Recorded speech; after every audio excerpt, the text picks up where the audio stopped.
So as I mentioned, I fretted all week about what I was going to share, and fretted or pondered or whatever term you want to use. And what I came up with is, the big question: why am I here? Not only why am I here today in this group, but really, why am I here? And what I've landed on, as I sometimes question, is, my purpose is to grow and expand. Enlightenment is my North Star. And I was silly enough to think that I might get there this lifetime, but I've come to realize that it is the long view. And, if the Dalai Lama has been around 14 times with that goal and he's still working towards it, then I have a ways to go. But the North Star, that's the unreachable goal. That's the one that helps us when we figure out what our path is. I remember this and then I forget. I remember that I'm here to get bigger, and then I forget and I get smaller. And it's this pattern all the time of expand, retract.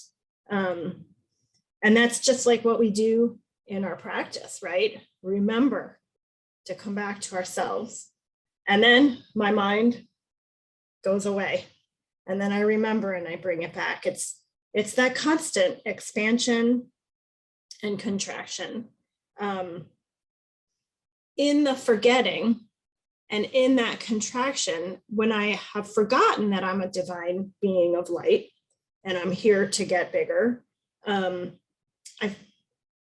I place a whole bunch of limiting beliefs on myself. And a lot of times I don't even know that they're there. It's somewhat rare that I can catch them. Most of the time they're just there kind of operating, and I walk around thinking that I'm small, that I keep myself in these boxes. And I really think that, if we think about Joe's mandala of life, right? And at the top, he has just this. And I think one of his earlier versions of that was life itself. And life itself keeps popping into my head that, life is neutral. We have opportunities all the time, whether we want to get bigger and grow and expand or get small. And, life is like, whatever, you pick it, and we'll go from there. I do get a little sense that, like when I pick the growth choice, I do feel like, the universe is like, woo, like gives a little cheer. But I really don't think that any choice is a bad one. So when I miss the limiting thought, it's not that bad. But I did catch a bunch this week. And one of them was this thought that I'm not a teacher, right? Because I'm thinking about me taking the place of my teacher, Joe. And I'm like, but I'm not a teacher. And then immediately I stopped and I thought, well, hold on. Why am I calling myself what I'm not? Started to ask these questions. So the process, and then by asking these questions, I managed to unravel the thought. But I want to pause and just mention the two things that I stopped and did. The first was noticing, was just catching it. And I think that there's a lot of power in just the noticing, because once I noticed, then I could get curious. That was the second thing, and really begin to even challenge that thought. Is it true? And so in the process of doing this inquiry, it's very much an unraveling of this tangled ball, because there were some things underneath that thought of I'm not a teacher. What I discovered was that I set up this kind of hierarchical structure where the teacher's up here and I'm the little peon down here. The teacher knows all the things. This is someone bigger with wisdom and power and knowledge. And I am the small person needing what the teacher is going to give me. Obviously, this sounds just like elementary school. And I've carried that through my whole life.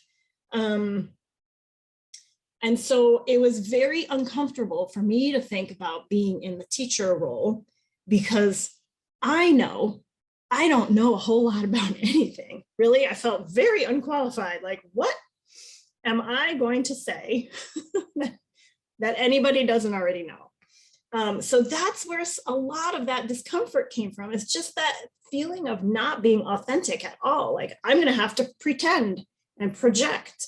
And that's just super uncomfortable. The next layer, though, was recognizing that there is something I do have expertise in, and that is my own experience. And I can't argue that. I have lived my life. So I can tell you all my stories. I am an expert in my own experience, and so are you. So that eliminates that whole notion of one person knowing more than the other. We're all equals in this. And that's what I started too with, this is our group. We all bring something to the table. So I could really then let go of this idea that I'm not a teacher and all of the uncomfortability that came along with it. Because I debated my own story and I found out that it was false.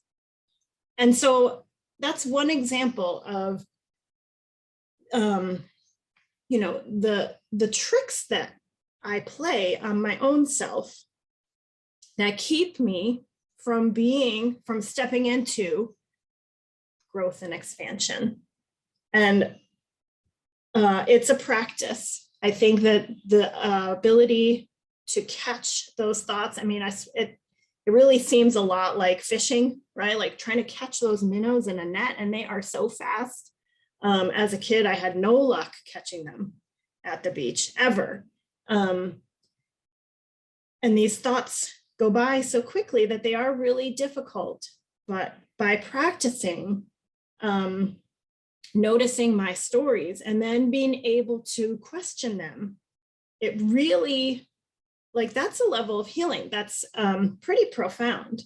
And so I'm grateful for the opportunity, right? And I was not comfortable. I would have really rather have been the one doing the background stuff of letting you in and all that. And I can't wait till next Sunday when I can do that again. But, life offered me this opportunity, pushed me out of my comfort zone. And because I love Joe, I said yes, really. And I got a bonus, right? I got this growth. So let's see. So there are a couple of tricks up my sleeve that I use when I'm, practicing noticing my stories. And one of them has, there's actually a word. So the untangling piece is important. Looking underneath. And it really does seem like a little, like a ball of yarn or something, because when you pull a thread, it really leads someplace sometimes surprising and unexpected. So in Aramaic, which is the language of Jesus, and I love, because finally Jesus made sense to me when I learned what he was talking about in his native tongue versus the translation to English. So shabuk in Aramaic means to cancel, to untie, to cut, or to get to the root of your suffering, which is really exactly what I did when I got to the root of my suffering with that story of I'm not a teacher. It has actually been translated into the word forgiveness in English, which I think is interesting because at least me in English, forgiveness to me means to pardon, to say, oh, it's okay. When somebody steps on my toes or, maybe causes harm, we've been taught forgiveness is the thing to do. And two things to say about that. One, I have a bit of an issue, if someone causes deep harm, I don't think it is okay. But the other side of that is that letting go of a resentment or a grudge or something that I'm holding on to and holding against someone really is quite freeing. And so there is a whole lot of relief in that. So, maybe it's this both and relationship that I'm going to have with the word forgiveness in English. But I really like the Aramaic definition, shabuk, to untangle, because I feel like that, that moves me forward, that whatever the word is that I can't think of right now. Productive, it's productive. However, forgiveness as a process, it opens up a space for grace. And I have a particular tool or prayer that I use to kind of facilitate this. And I had it up on the screensaver. I don't trust my technical abilities. I'm going to try to put it up here in just a minute. But I had some technical difficulties before. So let's see. Let's just see if I can do that.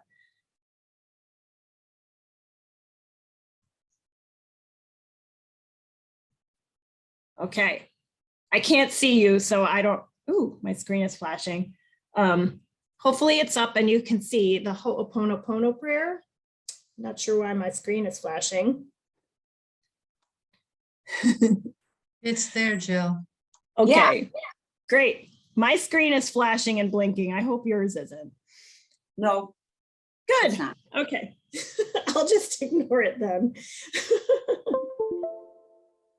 Oh.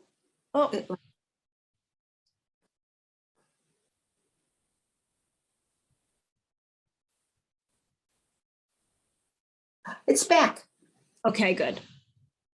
All right. So these are the words of the Ho'oponopono prayer. And this is an ancient Hawaiian practice of reconciliation and forgiveness. And, this is not something I came up with. I want to give full credit to the culture that is not mine, the Hawaiian culture. It's a process that they've used for years, hundreds, thousands maybe of years, to reconcile differences in families or between people. And as you can see, there's 4 phrases. I'm sorry, please forgive me, thank you, and I love you. It's a very simple mantra. When we start with I'm sorry, that is the acknowledgement that there has been an injury. And to me, I think of in 12 steps, making an amend, and how freeing it is to really humble myself and to admit I have transgressed in some way. Like I don't have to hide anymore. It's that admission of something has gone wrong. Please forgive me calls in grace. Thank you calls in gratitude. And I love you calls in the boundless love of the universe. Now, going a little bit deeper with that, I feel like I'm sorry is that cracking open, that feeling of sorrow or heartbreak or remorse. When we're broken, that's how grace, gratitude, and love can get in. And I think we all probably know how mysteriously, alchemically powerful grace, gratitude, and love are. They work some magic, and they can undo and untangle things that seem impossible. So when I use this, I am really dealing with something that I feel like I can't solve. I know getting in my head is not the way to solve a problem typically. And setting my mind aside and allowing these energies to work in me I have used it when I've felt remorseful about a mistake I made when my son was 2, as a parent, and it comes forward for me and I'm like, oh my gosh, I really need to make an amend there. I can think of him as a 2-year-old and say this mantra to him. I use it for people who have passed away. So I feel like it has the power to really do its work, regardless of whether the person or the thing is here or not. And I am, in a minute, I'm going to start, hopefully, a sung mantra of the Ho'oponopono prayer. It's about 10 minutes long, and they go through the mantra repetitively. It's either 3 or 4 stanzas. And the way I've been taught to do this is similar to how we did Tonglen. And starting small with just me or just another person, and then letting that expand if it feels like it wants to. Let's see. I think that when I do it, I breathe with each phrase and I really focus on each sentiment, and I can send that and extend it to whoever it is that I'm directing this towards. But also kind of, in a way, observing where this wants to lead me.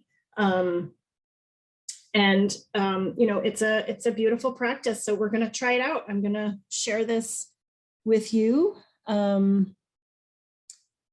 Hopefully. And so what will happen is we'll play it and then just continue your sit until I ring the bell, and then we'll go from there. So